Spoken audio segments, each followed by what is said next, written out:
నమస్తే బ్రదర్, ఎలా ఉన్నారు? ప్రజెంట్ హాలీవుడ్ ఇండస్ట్రీలో ఎవరయ్యా మంచి జోరు మీద ఉన్నదంటే అందరూ టక్కున చెప్పే పేరు, ఎవరి హవా నడుస్తుందంటే అందరూ టక్కున చెప్పే పేరు నందమూరి బాలకృష్ణ. ప్రజెంట్ చూసుకుంటే ఆయన హవా మామూలుగా లేదు.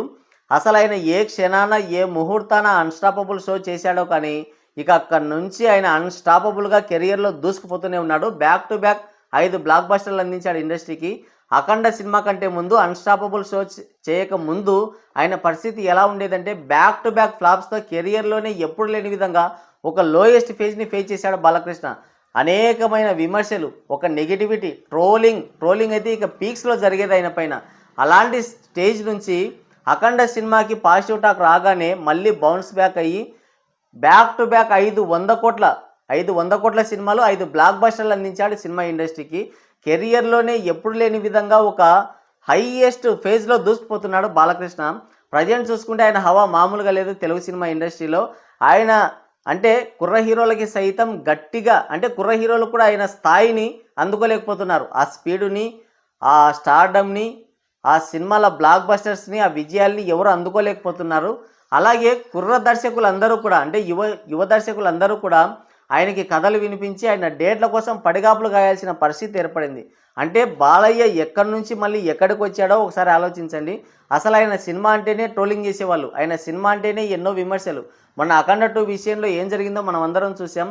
సినిమా చాలా బాగుంది, ఆధ్యాత్మికంగా, అలాగే సైన్స్ ఫిక్షన్ పరంగా, అంటే సైన్స్ ఫిక్షన్ కాదులేండి, ఆధ్యాత్మికంగా, అలాగే ఒక మాస్ కమర్షియల్ కోణంలో చూసుకుంటే సినిమా ఎక్సలెంట్గా ఉంటుంది, బ్రహ్మాండంగా ఉంటుంది. ప్రతి ఒక్క హిందువు చూడాల్సిన సినిమా అది. ప్రతి ఒక్క ఇండియన్, అంటే ప్రతి ఒక్క భారతీయుడు చూడాల్సిన సినిమా అది. అలాంటి సినిమాకి విపరీతమైన ట్రోలింగ్, విపరీతమైన నెగిటివిటీ, విపరీతమైన మిక్స్డ్ టాక్ని స్ప్రెడ్ చేశారు. అయినప్పటికీ కూడా బాలకృష్ణ కేవలం తన స్టార్డమ్తోనే ఆ సినిమాని విజయ తీరాలకి చేర్చాడు. ఇక అదే ఊపులో నెక్స్ట్ తన లైనప్ కూడా నెక్స్ట్ లెవెల్లో తీసేసుకున్నాడు.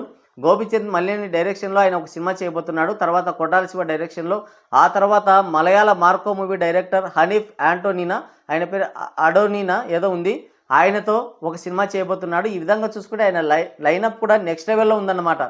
సో ప్రజెంట్ చూసుకుంటే మొత్తానికి టాలీవుడ్ ఇండస్ట్రీలో బాలయ్య హవానే నడుస్తుంది.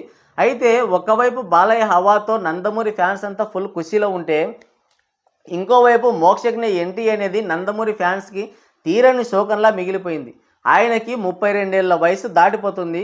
ఎప్పుడో ఎంట్రీ ఇవ్వాల్సిన పరిస్థితి. ఇప్పుడు అసలు బ్యాక్గ్రౌండ్ లేని హీరోలు కూడా తెలుగు సినిమా ఇండస్ట్రీలో 50 కోట్లు 100 కోట్ల కలెక్షన్ సాధించి నెక్స్ట్ లెవెల్లో దూసుకుపోతున్నారు. అలాంటిది ఇంత బ్యాక్గ్రౌండ్ ఉన్న మోక్షజ్ఞ ఎందుకు సినిమాకి ఎంట్రీ ఇవ్వట్లేదు, నందమూరి వారసత్వాన్ని పుణికిపుచ్చుకోవడం లేదు, నందమూరి లెగసీని కంటిన్యూ చేయట్లేదని ఎన్నో విమర్శలు ఆయన పైన కూడా. ఒకవైపు నందమూరి ఫ్యాన్స్ శోకసంద్రం, ఒకవైపు చూసుకుంటే ఆయన పైన విమర్శలు. ఈ విధంగా నందమూరి మోక్షజ్ఞ ఎంట్రీ అనేది ఒక అర్థం కాని బ్రహ్మ పదార్థంలా మిగిలిపోయింది. మొన్న చూసుకుంటే ప్రశాంత్ వర్మ డైరెక్షన్లో ఆయన ఒక సినిమా చేయబోతున్నాడు అని ఒక అనౌన్స్మెంట్ వచ్చింది. ఆ సినిమాకి తగినట్టుగానే ఆయన కూడా చాలా మేకోవర్ అయ్యాడు, చాలా స్లిమ్గా తయారాడు. ఒక యంగ్ హీరో ఎలా ఉంటాడు, అసలు పర్ఫెక్ట్ ప్లేస్లోకి వచ్చాడనమాట. అంటే ఆయన పర్ఫెక్ట్గా మేకోవర్ అయ్యాడు సినిమా కోసం. ఇక నందమూరి ఫ్యాన్స్ బాగా ఫుల్ ఖుషి అయ్యారు. నందమూరి ఫ్యాన్స్తో పాటు ఇక మిగతా వాళ్ళందరూ కూడా ఒక విధమైనటువంటి ట్రాన్స్లోకి వెళ్ళిపోయారు. ఆ లుక్ను, ఆ మేకోవర్ను చూసి నిజంగా నందమూరి మోక్షజ్ఞనేనా లేదంటే ఇంకెవరన్నా అనే కన్ఫ్యూజన్లోకి వెళ్ళిపోయారు. ఆ విధంగా ఆయన మేకోవర్ అయ్యాడు. ఇక ఆ సినిమా కూడా శరవేగంగా పట్టాలెక్కుతుంది. ఇప్పుడే షూటింగు పలానా టైంకి రిలీజ్ అవుతుందని బ్యాక్ టు బ్యాక్ అనౌన్స్మెంట్లు వచ్చాయి. కానీ సైలెంట్గా సినిమా ఆగిపోయింది. ఇక ఎక్కడి దొంగలు అక్కడే గప్చుప్. ప్రశాంత్ వర్మ కానీ, ఇటు బాలకృష్ణ కానీ, మోక్షజ్ఞ కానీ, మూవీ టీమ్ కానీ, ప్రొడ్యూసర్స్ కానీ అసలు ఆ సినిమాకి సంబంధించిన అప్డేటే లేదు. అప్పుడు ముందుగా చేసిన హడావిడి ఎక్కడా కనిపించలేదు. సినిమా సైలెంట్గా ఆగిపోయింది. ఎందుకు ఆగిపోయిందో ఎవరికి తెలియదు. దానిపైన రకరకాల ఊహాగానాలు వచ్చాయి. మోక్షజ్ఞకి సినిమాలపైన ఇంట్రెస్ట్ లేదని కొందరంటారు. తర్వాత చూసుకుంటే బాలకృష్ణకి ప్రశాంత్ వర్మకి ఏదో మధ్యన గ్యాప్ వచ్చింది అని చెప్పి కొందరంటారు. ఇకపోతే ప్రశాంత్ వర్మనే నేను డైరెక్ట్ చేయను, ముందుగా డైరెక్ట్ చేస్తానని చెప్పేసి ఆయన సినిమాకి కమిట్ అయ్యాడు. తర్వాత చూసుకుంటే ఆయన వేరే కమిట్మెంట్స్ వల్ల ఈ సినిమాకి నేను డైరెక్ట్ చేయను, కేవలం కథ అందిస్తానని చెప్పడంతో బాలయ్యకి ఆయనకి వాగ్వాదం జరిగిందని కూడా కొన్ని ఊహాగానాలు వినిపించాయి. అయితే దానిపైన అటు మోక్షజ్ఞ కానీ, ఇటు బాలకృష్ణ కానీ, మూవీ టీం కానీ ఎక్కడా స్పందించలేదు. అది అలాగే ఉండిపోయింది. ఈ మధ్యలో చూసుకుంటే నందమూరి మోక్షజ్ఞ సినిమా ఎంట్రీ పైన చాలా ఊహాగానాలు వినిపించాయి. ఒకటి, ఆదిత్య 369 సినిమాకి సీక్వెల్గా బాలయ్యే స్వయంగా ఆయన స్వీయ దర్శకత్వంలో ఆదిత్య 999 సినిమా తీసి అందులో మోక్షజ్ఞాని హీరోగా పెట్టి సినిమా తీస్తాడు అని వినిపించింది. అది కూడా అటకెక్కింది. ఇక దానిపైన కూడా ఎటువంటి గాసిప్స్ వినిపించలేదు. మొదట్లో వినిపించేవి. తర్వాత చూసుకుంటే బాలయ్య గారు ఎలాగైతే ఎన్టీఆర్తో సినిమాలు చేసి సినిమా ఇండస్ట్రీకి ఎంట్రీ ఇచ్చాడో అదేవిధంగా రేపు గోపిచంద్ మల్లేని డైరెక్షన్లో బాలయ్య చేయబోతున్న సినిమాలో మోక్షజ్ఞకి ఒక స్పెషల్ ఎంట్రీ ఉంటుంది. దాని ద్వారానే మోక్షజ్ఞ సినిమా ఇండస్ట్రీకి ఎంట్రీ ఇస్తాడు అని చెప్పి కూడా ఊహాగానాలు వినిపించాయి. అది కూడా ట్రాష్ అని తేలిపోయింది. అంటే మూవీ టీం ఎక్కడా కూడా ఎవరు కూడా స్పందించట్లేదు. ఇప్పుడు చూసుకుంటే నందమూరి మోక్షజ్ఞ అదే ప్రశాంత్ వర్మ డైరెక్షన్లో సింబా అనే టైటిల్తో అదే సినిమా చేయబోతున్నాడని అఫీషియల్ అనౌన్స్మెంట్ కూడా రాబోతుంది. ఇది మాత్రం కన్ఫర్మ్. ప్రశాంత్ వర్మ డైరెక్షన్లోనే అదే సినిమాటిక్ యూనివర్స్లోనే ఏ సినిమా అయితే ఆగిపోయిందో అదే సినిమా ఇప్పుడు మోక్షజ్ఞ ఎంట్రీ ఇవ్వబోతున్నాడు. ఇక ఇది మాత్రం కన్ఫర్మ్. రేపు మార్చి నుంచి ఈ సినిమాకి రెగ్యులర్గా షూటింగ్ జరుపుకొని వీలైనంత తొందరగా ఈ సినిమాని రిలీజ్ చేయాలనే ప్లాన్లో ఉన్నారు.